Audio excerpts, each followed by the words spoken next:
about historical marker, and I discovered that this area right here was a main route of people coming from Arkansas and other places. Just grab out that bag there, all kinds of things in that bag. Anyway, this is just a sample of some of the things that Adventist World Radio gives out. But what I was going to say is, hearing about this route here, people coming into Texas from Missouri and Arkansas, and some Adventists stopped by here and settled here in Marietta, Texas. I have good memories of Marietta, Texas, simply because it's been a faithful church for many years, hasn't it?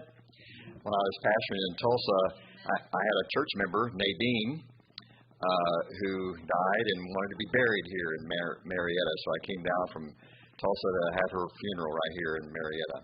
Well, several months ago, I received a text from Ted saying, "We want to schedule you to preach." And I never answered him because I wasn't going to. And then this last week, I got another text that says we're having a potluck. So I changed my mind. Actually, with Adventist World Radio, they say don't go back to the same church. At least wait a while before you go back to the same church. But anyway, I'm happy to be here in Marietta today.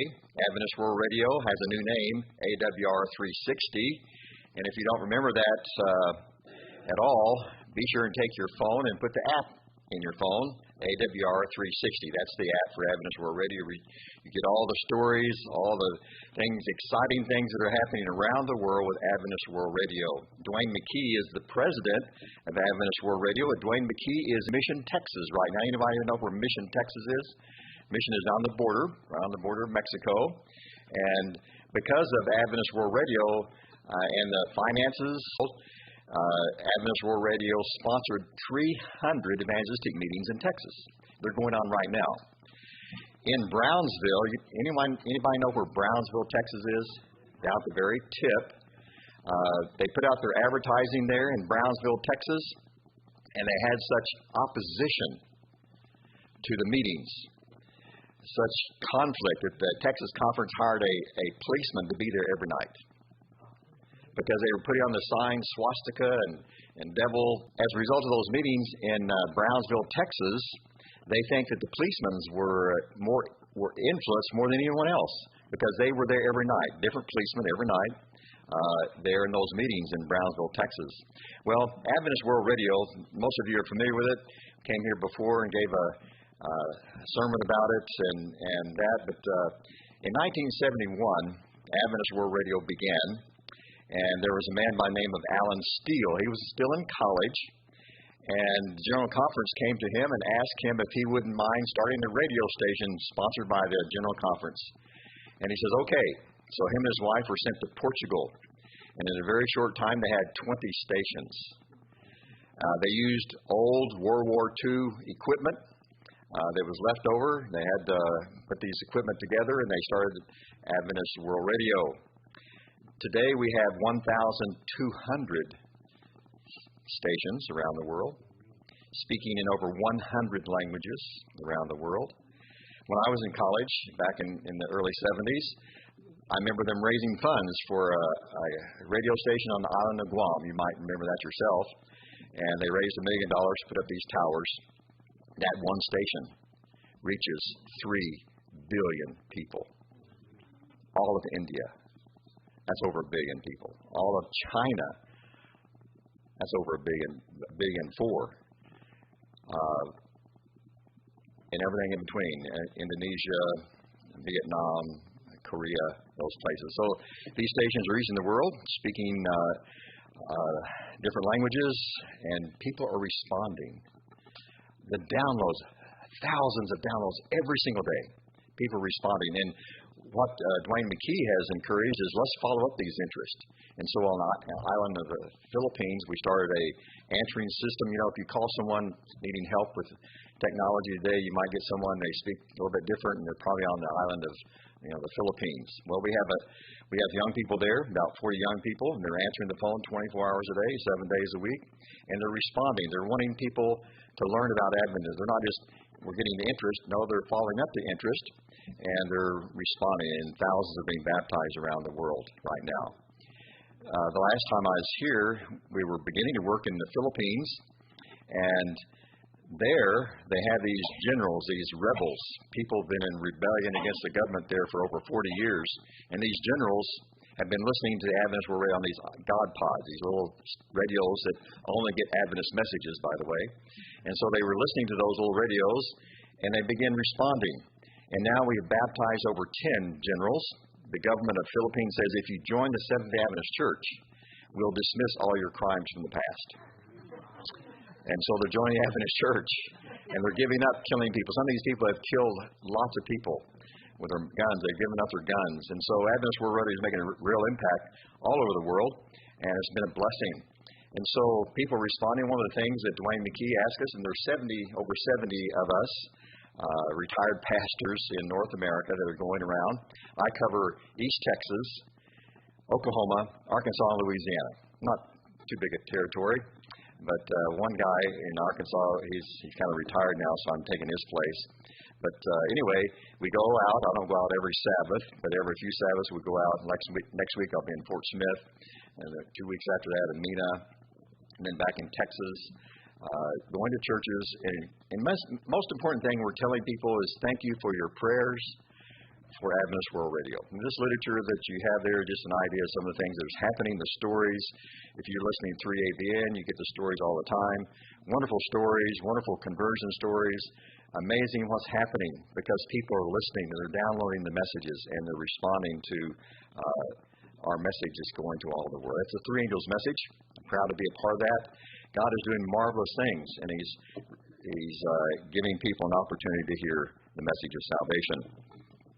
And the literature there, it's the different things there. You get opportunities to see what you can do and how you can support, but mainly prayer. Prayer for Adventist World Radio, the leaders, Dwayne McKee and Cami Ootman. Some of you have seen her series, Cami Ootman. She gave a series, Revelation of Hope, and at this point, 9 million people have seen it. 9 million people have seen it, and her testimonies of what God is doing is amazing. Let me see if I can get face recognition here, and I'm going to change to a sermon. Is it okay to hear an Adventist sermon today? All right. Lonnie says I have plenty of time. There's eating on the grounds. So several years ago, I became acquainted as I went to a class, George Knight, and he talked about the history of our church, and I was blessed by that, his history. But he mentioned about a man by the name of M.L. Andreessen. Ever heard that name? M.L. Andreessen. He was the greatest theologian that we had in our church back in the 30s and 40s and 50s. Then he retired. And then we had people investigating the Seventh-day Adventist Church, Walter Martin and others, and they thought, well, we must be a cult. And so they wanted to investigate the Seventh-day Adventist Church. And they left M.L. Andreessen out of the question, out of the interviews. If they hadn't, our church would be different today if they had left him there. Because what they did, our church, they went into the Adventist book centers, ABCs, and took all his books off the shelves. And I thought, wow. His books on the sanctuary, on everything he wrote. And I says, I'm going to read all those books. I'm halfway through reading his books. And I thought, wow, what a theologian this man was. What a brain he was. And if they had just left him there and talked with him, we probably wouldn't have some of the situations we have in our church today. But I was blessed by reading his books, and I ran across something that he said in one of his books, M.L. Andreessen's books. I think it was The Sanctified Life or something like that. I forget the title of the book.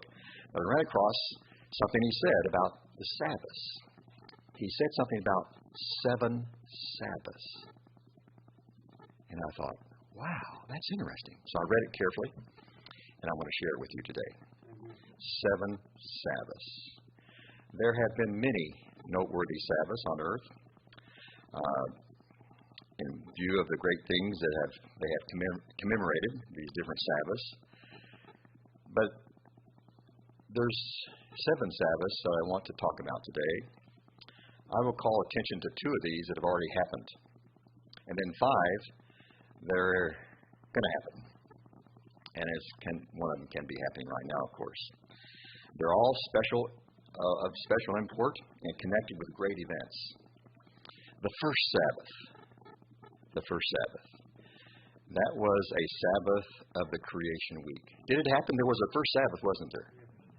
The first Sabbath this earth ever saw. God ended his work. God had appraised it, and he found it what? Very good. Now the Sabbath was drawing near, the sun was sinking, and holy time was about to begin. What a Sabbath that first Sabbath must have been to Adam and Eve. Can you picture it? That very first Sabbath. They had been created 6 days. They had walked through the garden, through Eden, hand in hand, doing the things of God made for them. Adam had named the animals on the 6th day and all these kind of things. And then on that 7th day, God was there with them, walking through the Eden there. Perfect bodies, perfect food, perfect environment, everything. Can you imagine what that was like? We don't have anything perfect today, but we can enjoy the Sabbath, of course. So how beautiful, how glorious, how wonderful everything must have seemed to them. God walking in the garden in the cool of the day, angels as their companions, their wonderful, seeing their wonderful estate there, their work, their home. All was glorious. That whole creation was praising God. And though Adam lived nearly 1,000 years after that, it may confidently be asserted that he never forgot that first Sabbath. Can you picture it? That first Sabbath Adam and Eve enjoyed with God. Heaven and earth were united. God and man were one. Always holiness, beauty, peace. It was all there. That very first Sabbath. But the second Sabbath. Contrast the first Sabbath with the second, after sin entered the earth, which had been perfect as it came from the hand of the Creator. What a difference sin had made in this earth and in the people. Adam and Eve had been driven out of the Garden of Eden.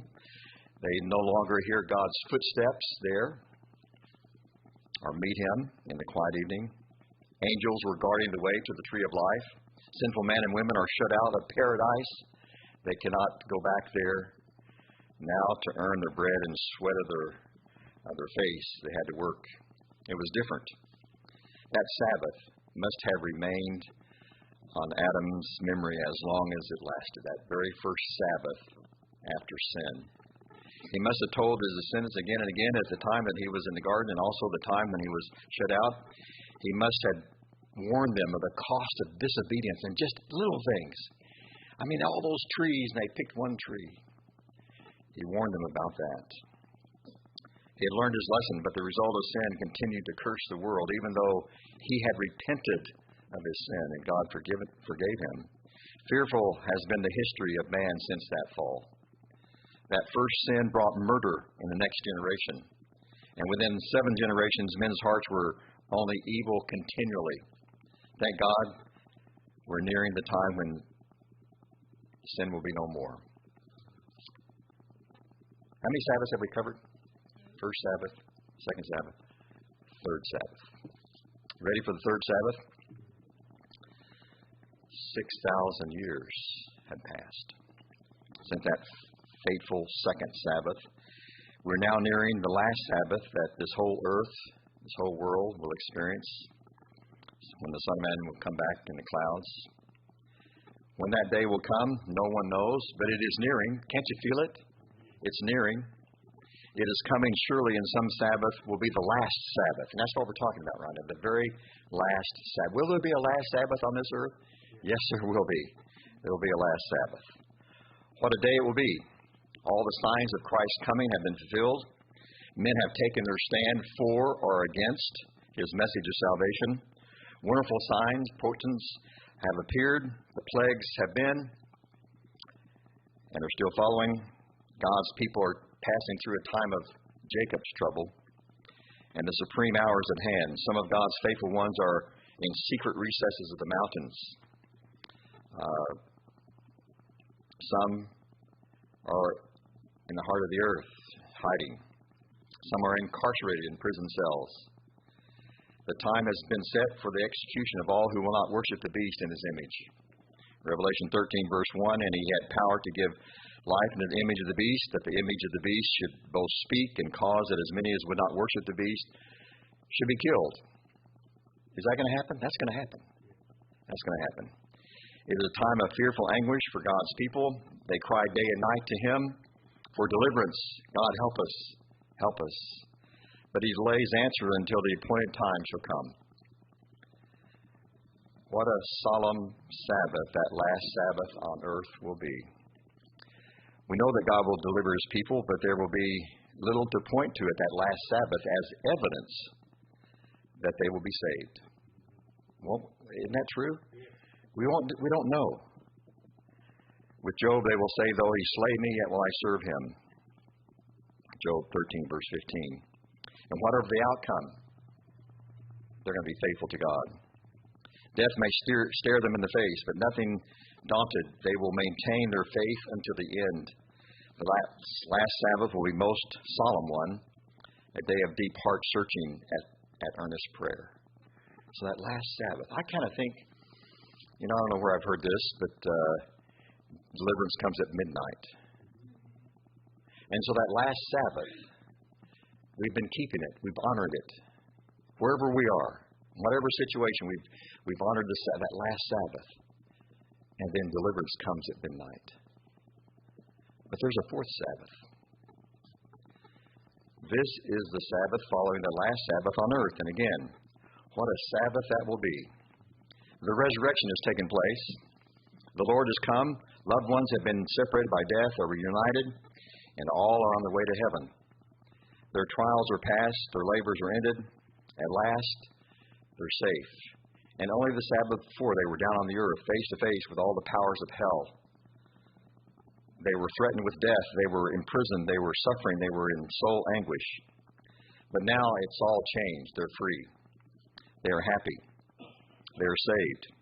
They're on their way to glory, away from all that has held them down and hindered them in their journey along their way. Oh, happy Sabbath. What are we told in the Spirit of Prophecy that journey will take? 7 days. Everyone will keep a Sabbath before they get to heaven. Is that true? Everyone will keep a Sabbath before they get to heaven. Every single person.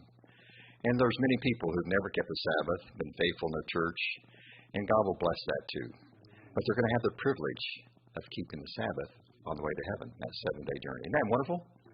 Can I be there? Well, all entered the cloud. This is a Spirit of Prophecy quote. We all entered the cloud together and were 7 days ascending to the sea of glass. Wow.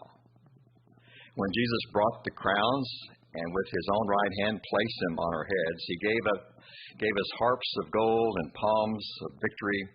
Here on the sea of glass, 144,000 stood in a perfect square. Some of them had very bright crowns, others not so bright. Some crowns appeared heavy with stars, while others had but few.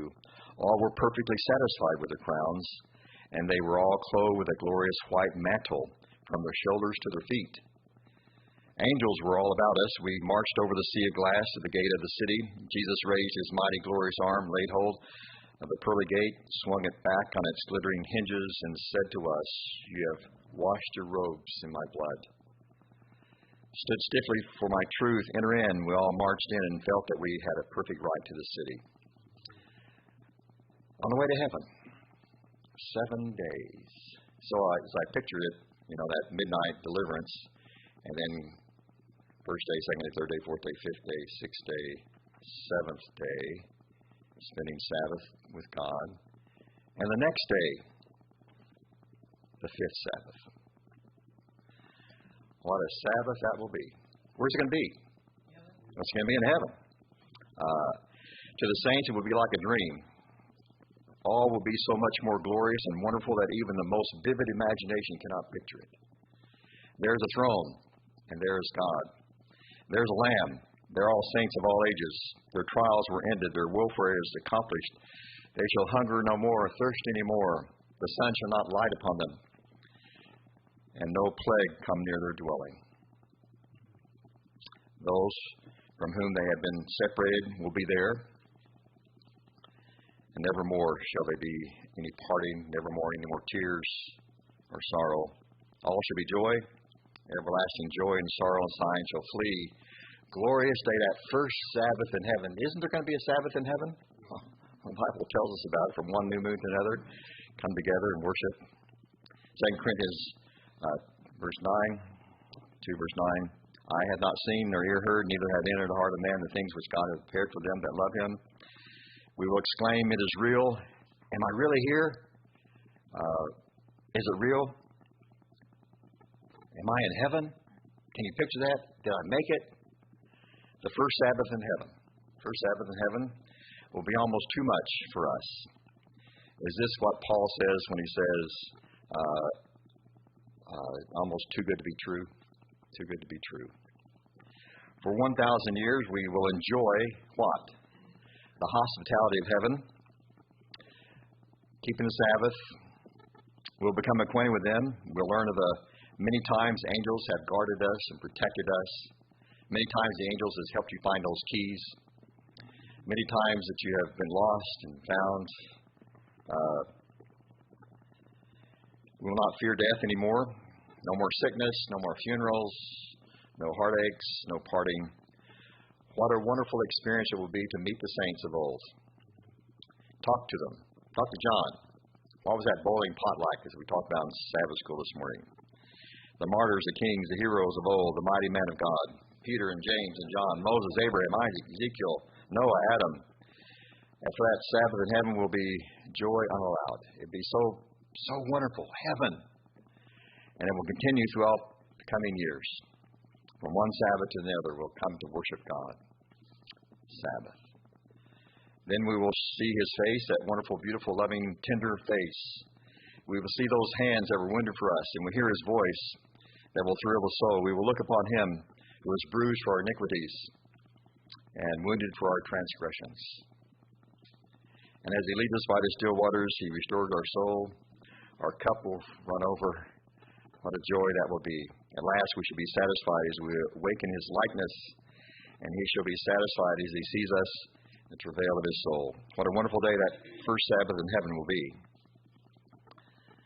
There's a sixth Sabbath.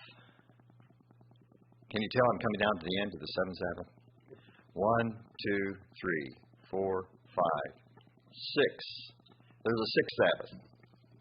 Between the first Sabbath in heaven and the next Sabbath, which we should consider, lie 1,000 years. We live and reign with Christ for 1,000 years. Revelation 20, verse 5. These years are ordinarily spoken of as, a judgment taking place. Saints will spend judgment in heaven. So this time is going to be very important in heaven. Going to take care of the judgment. And when the judgment is finished, comes the final scenes.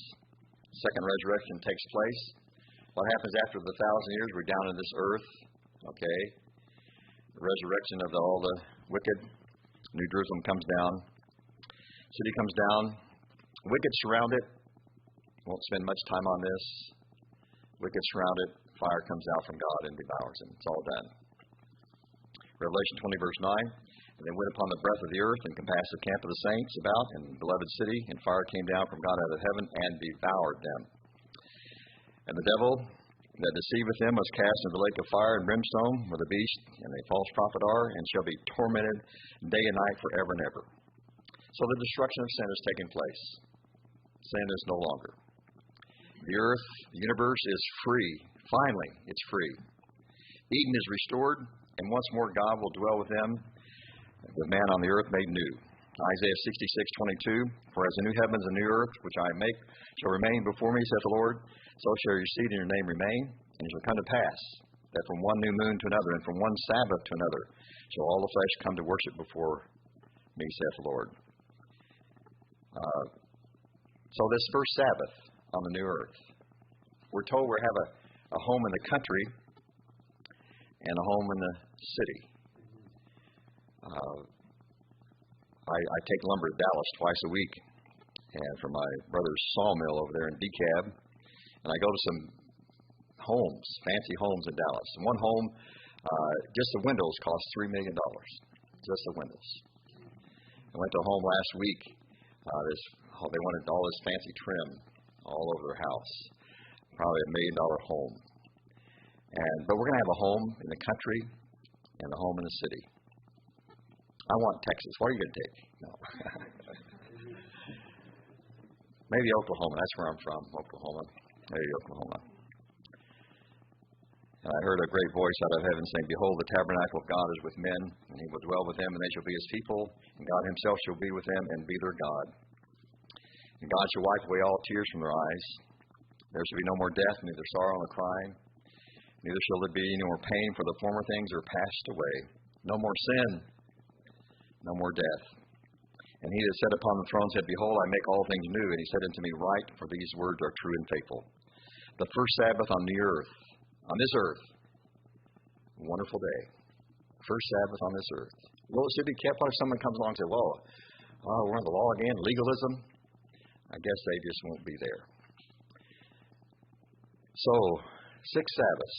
That first Sabbath, no sin. Second Sabbath, that last Sabbath on the earth. That Sabbath going to heaven, 7-day trip. And then at 1,000 years, that Sabbath. Okay.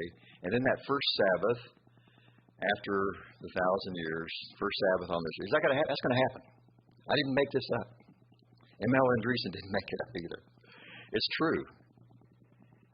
But the 7th Sabbath. Listen very carefully. All the Sabbaths have been and will be important. But there's one more that may be even more important for us as we face today.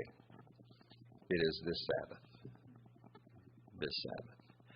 Or this coming Sabbath, wherever you're at. This present weekend. How much blessing and inspiration may it hold for us all. Are we ready for the heavenly kingdom? Are we at peace with God? Are we ready for the things that we know of a surety are going to come on this earth? Are we ready for those things? I mean, things are happening so fast.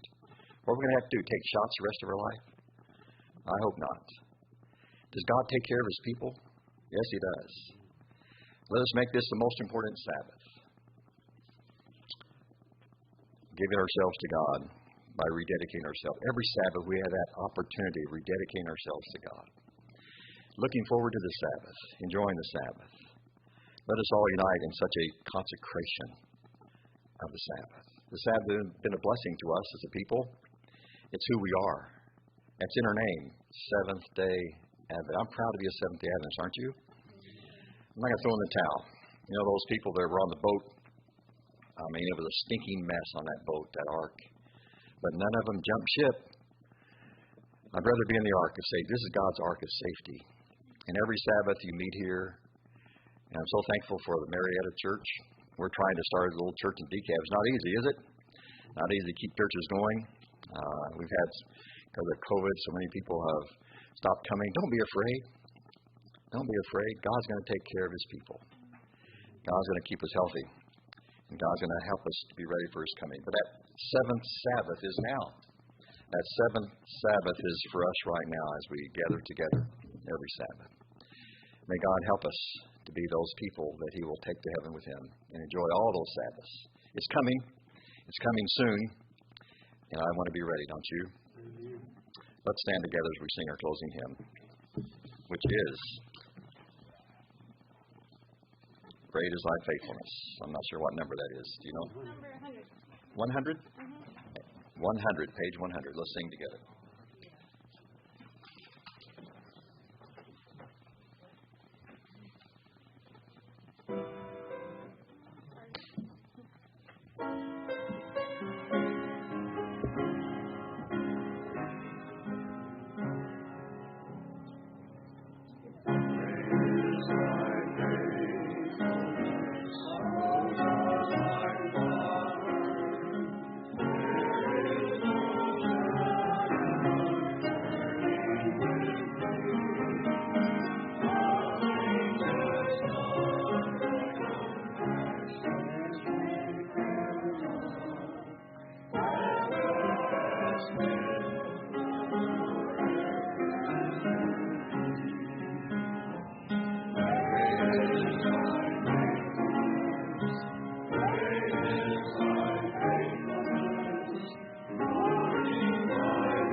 Heavenly Father, we thank you that you have given us a day of rest, a true day of rest.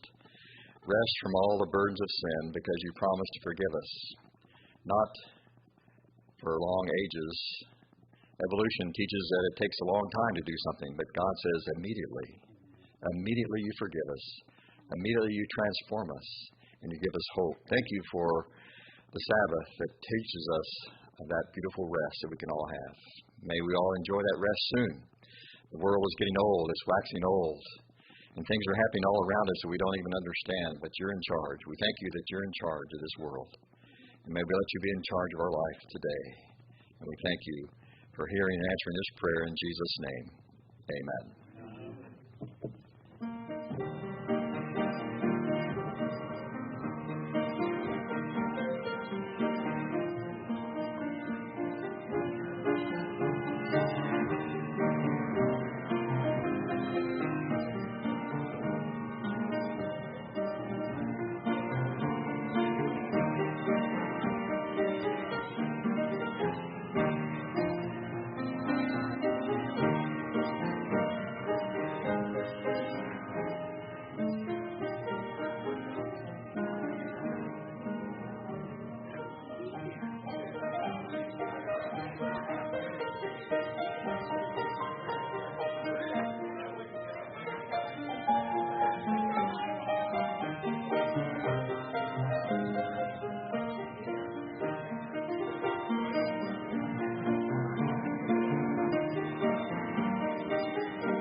enjoyed your music.